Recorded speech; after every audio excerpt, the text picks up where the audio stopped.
Olá, pessoal. Vamos falar hoje na disciplina de matemática financeira sobre representação de fluxo de caixa, né? Resumindo, o fluxo de caixa ele representa a movimentação financeira ao longo do tempo, né? Eu estou trabalhando.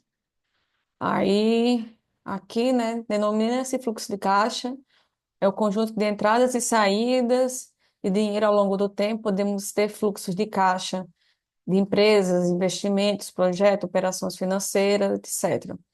Eles são indispensáveis na análise de custo, na rentabilidade de operações financeiras e no estudo de viabilidade econômica de projetos de investimento. O fluxo de caixa e taxa de juros são duas matérias-primas mais importantes da matemática financeira, né? Justamente essa movimentação do dinheiro, né? A taxa de juros, que justamente o fluxo de caixa é a questão do tempo, né? Que a gente fala também tanto nessa movimentação do valor do dinheiro no tempo também, ela vai dar essa noção dessa movimentação para a gente poder usar as técnicas para poder ter essa mensuração. Aqui, gente, só.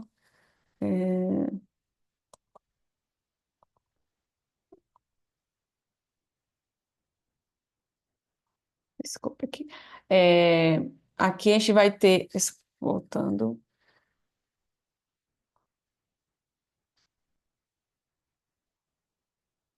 Aqui, né, a gente tem aqui a linha, né? Seria o tempo, 0, 1, 2 até N.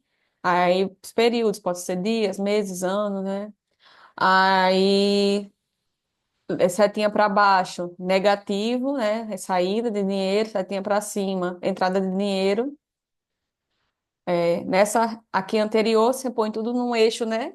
Do, acima, mas também você pode colocar abaixo, né? Para saída de dinheiro, que seriam os pagamentos, e as entradas acima, que seriam os recebimentos. A linha horizontal registra a escala de tempo, ou seja, o horizonte financeiro da operação. O ponto zero é o momento presente, tá, gente? O momento inicial.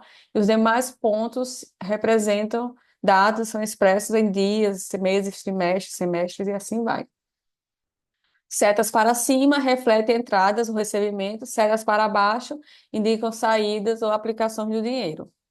Aí aqui tem esse exemplo, tá, gente?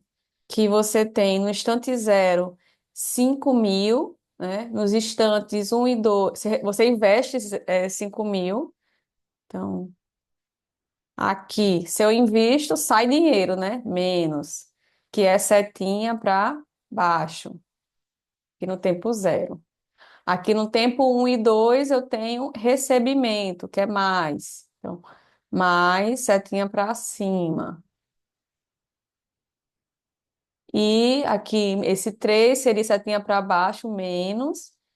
E aqui seria setinha para cima, que é um recebimento que vai receber, né? Então, aí seria esse comportamento nesse caso, tá? Se você investir no tempo zero 5.000,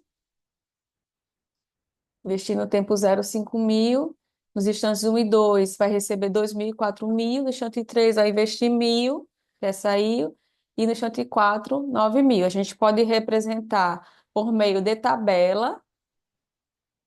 Uma tabela seria assim, 0, 1, 2, 3, aqui é um 4, tá, gente? Desculpa. Aí a entrada, né, aqui no 0 seria, não tem entrada, tem só saída de 5.000. No tempo um não tem saída, só tem entrada de 2.000, né, que você vai receber. No 2 você tem recebimento de 3.000. No 3 saída de 1.000. E no 4 você tem entrada de 9.000. A gente também poderia representar assim, talvez assim, para trabalhar com cálculos, né? Seria melhor uma tabela na planilha eletrônica, vamos dizer, né? E aí a gente consegue fazer essa análise. Aqui, né? Seria aqui o diagrama, né? Seria esse comportamento.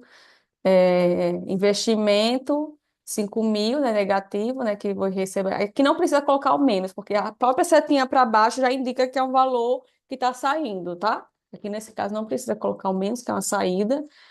Para cima aqui 2.000, 4.000, para baixo 1.000 e aqui para cima 9.000. Aqui eu coloquei em escala, mas não é necessário colocar em escala. Eu coloquei só para vocês verem como exemplo, mas não é necessário, porque às vezes você pode ter valores muito, vamos dizer assim, aqui imagine que é 1 milhão nesse quadro. Aí fica muito discrepante aqui a escala. Então, você meio que pode manter aqui um. Eu usei escala aqui, mas não é obrigatório, tá? Então, aqui seria esse exemplo, né? Aqui a tabela e aqui o fluxo de caixa. Para representar visualmente, às vezes o diagrama fica melhor, né? Você vai apresentar, mostrar um projeto para alguém, enfim, talvez o diagrama fique melhor. Mas se você for trabalhar com análise de dados, de financeira, talvez talvez não, a planilha vai ser melhor, que você consegue trabalhar com isso. E conter o sinalzinho melhor ainda, né? Que aí já meio que vai fazendo essa análise. Uma dúvida que pode surgir. Eu não posso subtrair dinheiro em tempos diferentes, por exemplo, né? Subtrair ou somar, por exemplo, aqui é 5.000 e 2.000. Eu não posso dizer que o saldo no matemática, falando na questão financeira, na linguagem de matemática financeira, eu não posso dizer que o saldo aí é 3.000 em um, porque tem o valor do dinheiro no tempo, né? Eu só posso somar ou subtrair dinheiro no mesmo período de tempo, tá? Isso aqui, tecnicamente falando. Aí, outro exemplo, um financiamento de 30.000 a ser pago em 6 prestações mensais de 5.200, né? Aqui já está embutido nesses 5.200 juros que vão ser pagos. E a gente pode ter duas visões aqui, né? A gente pode ter a visão de quem pega emprestado, de quem pega esse emprestado, esses 30.000 no tempo zero vai receber. E os 5.200 vão ser pagos, né? Então, receber, setinha para cima, ser pago, setinha para baixo. Do ponto de vista do quem empresta, vai pagar 30.000 no tempo zero e vai receber de 1 a 6, né? Então tem essa diferença, né? Tá aqui, um tomador de empréstimo aqui até não tem essa escala, tá vendo? Tudo do mesmo tamanho. Então vai ser é, aqui recebeu no início e aqui e pagou de 1 a 6, 5.000 e 5.200. Isso aqui pode ser assim também, tá, gente? Porque são valores iguais, eu consigo também escrever dessa forma aqui. Aqui é do ponto de vista de quem pegou o empréstimo. Agora, do ponto de vista de quem empresta, é assim, né? Sai aqui, né? Do credor, do, cre- é, que vai cobrar os recursos, né? Do credor de recursos. Empresta aqui e depois vai receber aqui, tá? Então, essa é a diferença. Aí, aqui, um exemplo mais complexo, tá, gente? Da parte de fluxo de caixa. Elabora o diagrama de fluxo de caixa de operação de venda e compra de determinada mercadoria. A loja adquire eh, mercadorias de 70.000 para o pagamento em duas parcelas, nos valores de 30 à vista e que aqui é no tempo zero, né, gente? Aqui é tempo zero. Então, no tempo zero é 30% de 70.000, que vai ser 21.000. E 30, o restante, né? Que é 70% de 70.000, que é 49.000. Aí, 40% dessas mercadorias são vendidas no tempo 15 por 44.000 e 60% em 60 dias, no valor de 70.000. Só que vai só entrar o dinheiro 30 dias após a questão da venda. Então, se eu vendi aqui em 30, em 15, eu vou receber em 45, né, 45 dias, 44.000, e vou receber aqui eu vendi 60, em 90 eu vou receber 70.000. Tá bom? Então, aqui seria. Aí, só que de cada um, eu vou recolher 20% das vendas, eu vou recolher 20%. Se eu vou recolher 20% das vendas, né, e eu tenho que pagar a 20 dias após a venda, por exemplo, aqui eu vendi dia 15, então eu vou recolher no dia 35, 20% do valor das vendas. Então, antes de receber até, eu vou ter que pagar esse imposto. Então, isso já serve o fluxo de caixa para você ter antever ao pagamento que você deve fazer. Não ser pego desprevenida, né? Ou desprevenido. Então, aqui, 35, aí, 35 eu vou pagar o imposto, né, da primeira venda, que é 20% de 44, que é 8.800. E da outra venda, eu vendi em 60, então eu vou pagar o imposto em 80 e vou pagar 70 mil, né? E 20% 70 mil, que é 14 mil, tá? Então aqui eu preciso desses dados para fazer o fluxo de caixa.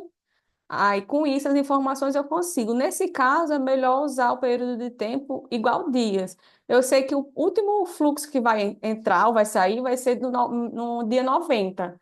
Então, eu já vejo o meu horizonte de tempo aí. Então, aqui ficaria assim, ó. No período zero, o pagamento compra. Eu vou pagar 30% no período zero à vista e mais 70% em 30. Aí aqui em relação à venda, eu vendi 44, mas só vou receber 45 dias depois, que é aqui, 45 dias, 30 dias depois, que é no período 45. Aí a outra venda ocorre em 60, mas eu recebo 30 dias depois, que é 90. Aí tem o imposto, né? O imposto ocorre 20 dias depois da venda. Então, 20 dias depois da venda dá 35 nessa primeira, e é 20% desse valor aqui, 20% de 44 mil, 8.800. Aí o próximo, né? A venda aqui em 70, em 60, dá 70, e vou ter que pagar imposto em 80, 20 dias depois, conforme anunciado, e seria 20% desse valor, então 14 mil. Então façam aí, né? Aqui tem a memória de cálculo, né? Mas qualquer coisa, olhem aí o exemplo de novo, vejam aí e tentem refazer e depois conferir aqui se bateu. Mas aqui tá, né, os cálculos, a memória, no período zero, ó, aqui é o valor. Aqui seria em zero, aqui seria em 30 dias, né, que seria a segunda parcela. Aqui é a mercadoria, eu vendi em 15, então vai entrar esse dinheiro em 45 dias, e esse aqui vai entrar em 90 dias. E aqui, prazo de cobrança de imposto vai ser 20 dias mais 15, que é 35, que é 20% do valor da venda. E a segunda parte da venda vai ser 20 mais 60, que vai ser o segundo valor, tá? É, 20 mais 60, que é 80, que vai ser 20% de 14. Então, assim a gente tem aquele fluxo de caixa. Então, a gente percebe que a ferramenta ela pode ser usada também para problema um pouquinho mais complexo, né? Não tão complexo, mas um pouquinho mais, tá? Aqui também, por exemplo, tem uma forma que a gente chama também de pagamentos, postecipado ou antecipado. Aí, só para reforçar algumas nomenclaturas, PV é o valor presente, né? Present value, que vem do termo em inglês. PMT, Periodical Amount, não, Payment Amount, pagamento periódico no mesmo valor, né? Que é parecido com esse caso aqui, ó, que tem o mesmo valor, né? Então seria um PMT de 5.200. E o valor futuro, é um valor único lá no futuro, tá? O pós-antecipado, você começa a pagar, né, esse pagamento constante no período um, tá? Começa a pagar no período um. Já o antecipado, você já começa a pagar no período zero. Exemplo, né? Aqui, você considera um refrigerador que você comprou, né? Ele é à vista por 2.000 ou quatro parcelas mensais de 600 mil. Na versão pós-antecipada, você começa a pagar as parcelas, você compra hoje, começa a pagar as parcelas no período um lá na frente. Um, dois, três e quatro. Já na versão antecipada, você já paga, é como se fosse a entrada mais algumas parcelas. Então, mesmo sendo 4 vezes, você vai pagar uma mais três, vamos dizer assim, né? Você paga os 600 primeiro no período zero e as outras três mais para frente. Então, é como se fosse uma entrada mais as parcelas, no mesmo valor, tá? Então, essa é a diferença.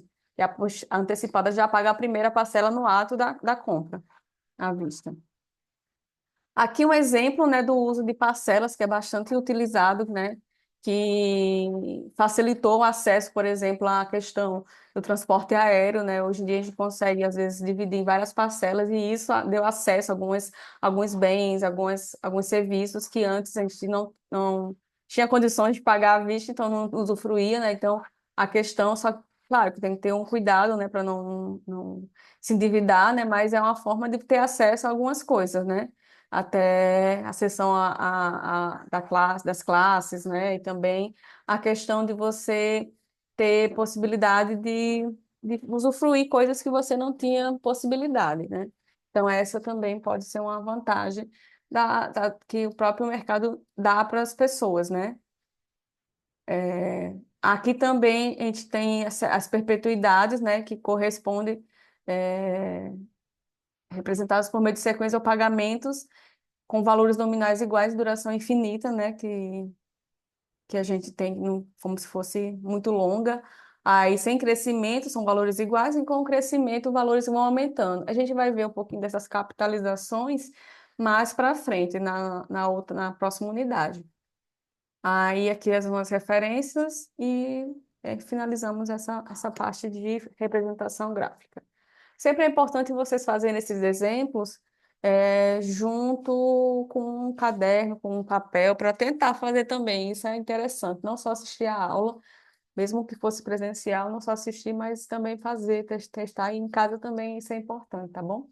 Obrigada, pessoal. Até a próxima.